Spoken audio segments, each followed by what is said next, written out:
Istri baru saja melahirkan anak dan langsung melemparkannya ke kasur. Anak tidak menangis atau berisik.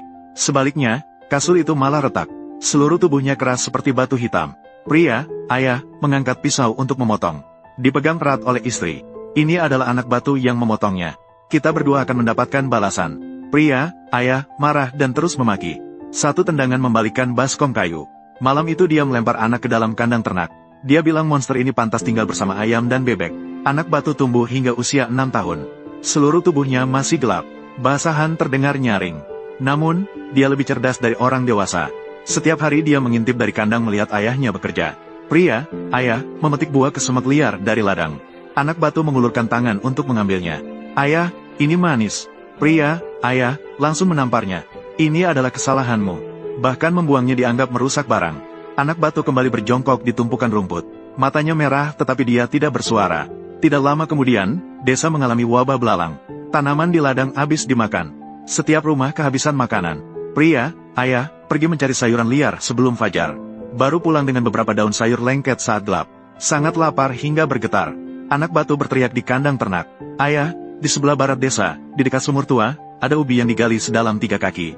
Pria itu menatapnya dengan tajam dan berkata sembarangan. Tempat itu sudah digali berkali-kali. Dari mana asal ubi jalar itu? Tapi sudah 3 hari kelaparan. Pria itu benar-benar tidak tahan lagi.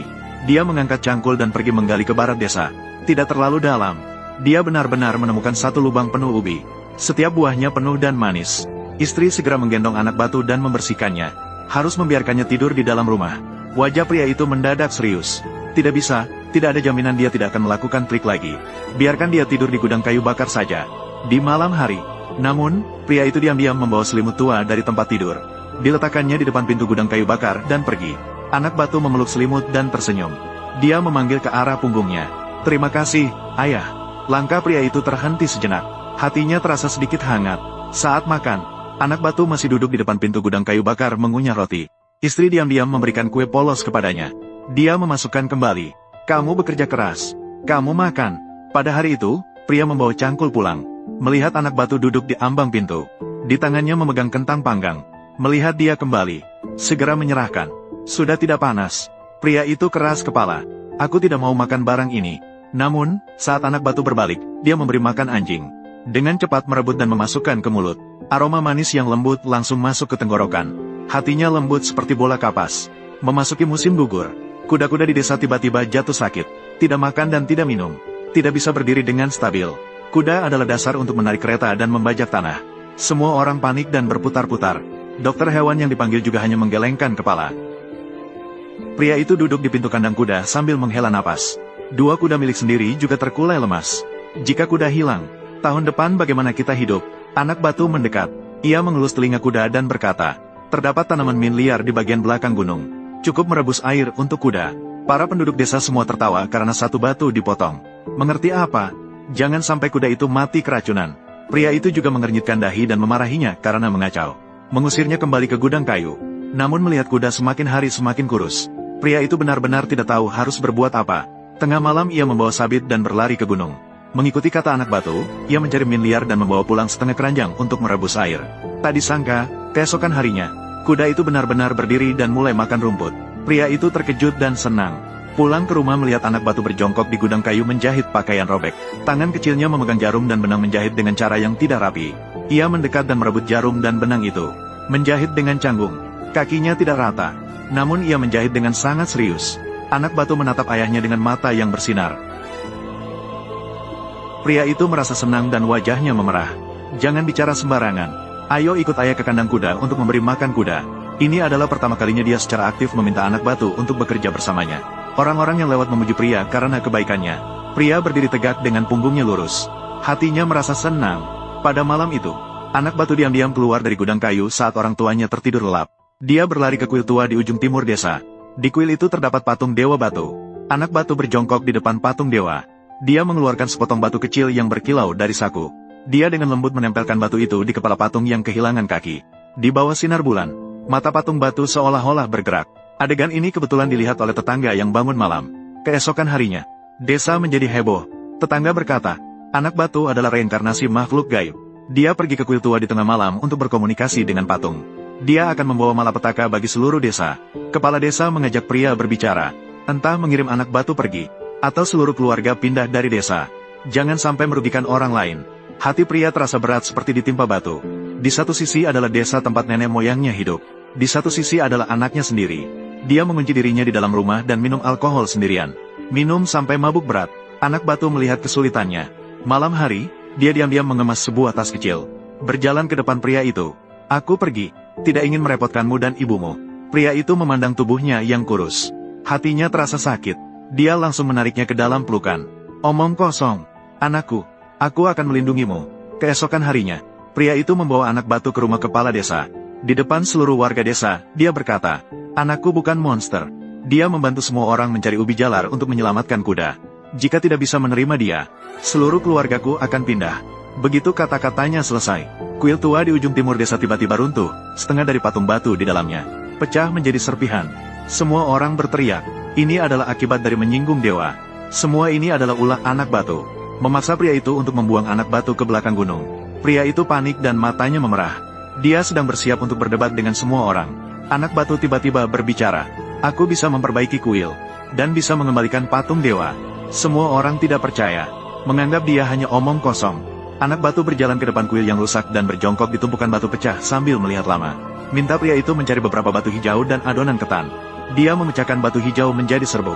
Dicampur dengan adonan ketan sedikit demi sedikit diisi ke dalam celah dinding kuil. Dia juga menyusun kembali patung dewa yang pecah dan merekatkannya dengan lem. Semua orang berkumpul untuk melihat keramaian. Tidak ada yang percaya ini akan berhasil. Namun setelah semalam, kuil yang rusak benar-benar diperbaiki. Patung dewa juga utuh tanpa cacat. Seolah-olah tidak pernah runtuh. Yang lebih aneh adalah, tanah yang sebelumnya retak kering tiba-tiba muncul tunas gandum hijau. 20 hari lebih awal dibandingkan tahun-tahun sebelumnya. Kepala desa dengan wajah merah berjalan mendekati pria itu. Kami yang salah. Anakmu adalah bintang keberuntungan. Para penduduk desa juga meminta maaf. Sambil mengatakan ingin meminta maaf kepada anak batu, pria itu tersenyum dan melambaikan tangan. Semuanya adalah tetangga. Tidak masalah. Dia berbalik melihat anak batu. Matanya penuh dengan rasa bersalah. Dulu ayah tidak baik, membuatmu menderita. Anak batu menggelengkan kepala. Aku tidak merasa menderita. Asalkan kamu dan ibu baik-baik saja, itu sudah cukup. Setelah itu, pria tidak lagi membiarkan anak batu tidur di gudang kayu. Dia membersihkan rumah bagian timur dengan sangat bersih. Dia juga meminta seseorang untuk mengambil kain bermotif. Meminta istri untuk membuatkan pakaian baru untuk anak batu. Saat makan, pria sengaja menarik anak batu ke samping meja. Dia memberinya sepotong daging merah yang terbesar.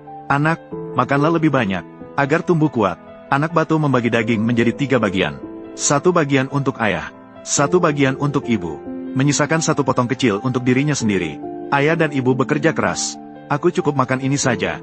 Ketika musim dingin, jembatan batu di desa rusak. Semua orang tidak bisa menyeberang sungai untuk pergi ke pasar. Persediaan untuk musim dingin tidak bisa disiapkan. Pria sudah pergi memperbaiki jembatan beberapa kali. Namun, jembatannya tidak kuat. Dia sangat cemas sampai tidak bisa tidur. Anak batu mengetahuinya. Dia berlari ke tepi jembatan dan berjongkok selama setengah hari. Dia berkata kepada pria, aku bisa memperbaikinya. Pria sedikit ragu. Apakah kamu bisa? Anak batu mengangguk, meminta pria untuk merebus sedikit air. Dia juga mencari beberapa batu pecah dan kapur. Dia membakar batu pecah hingga panas sekali. Dicampur dengan kapur dan air. Bekerja sepanjang hari di celah jembatan atletik. Jembatan batu benar-benar sudah diperbaiki. Naik ke atas dengan stabil. Lebih kokoh daripada sebelumnya. Saat tahun baru, pria itu menghabisi seekor babi gemuk. Mengundang seluruh desa untuk makan. Saat acara dimulai, pria itu menarik anak batu ke tempat utama. Mengangkat mangkuk anggur dan berkata, dulu aku buta.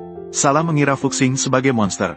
Anakku tidak hanya membantu keluarga, membantu seluruh desa. Hari ini aku mentraktir anakku 1 mangkuk. Seluruh desa ikut meramaikan.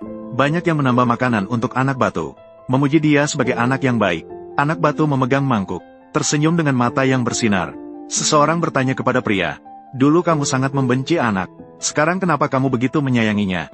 Pria meminum sedikit alkohol. Dia berkata dengan santai, apakah penampilannya bagus atau tidak? Berbeda dari yang lain. Itu semua tidak penting. Yang penting adalah hati manusia. Hati yang baik lebih kuat dari segalanya. Meskipun anak saya terlihat istimewa, dia sangat menyayangi orang tua, membantu tetangga, lebih perhatian daripada siapapun. Hal yang paling berharga di dunia, bukanlah penampilan yang sempurna, juga bukan rumah kaca yang hebat. Sebaliknya, itu adalah hati yang baik. Jika kamu tulus padanya, dia akan membalasmu dengan tulus. Mereka yang terlihat berbeda dari orang lain, mungkin menyimpan cahaya yang paling hangat, Perlakukan dia dengan baik, maka kamu akan mendapatkan kehangatan seumur hidup.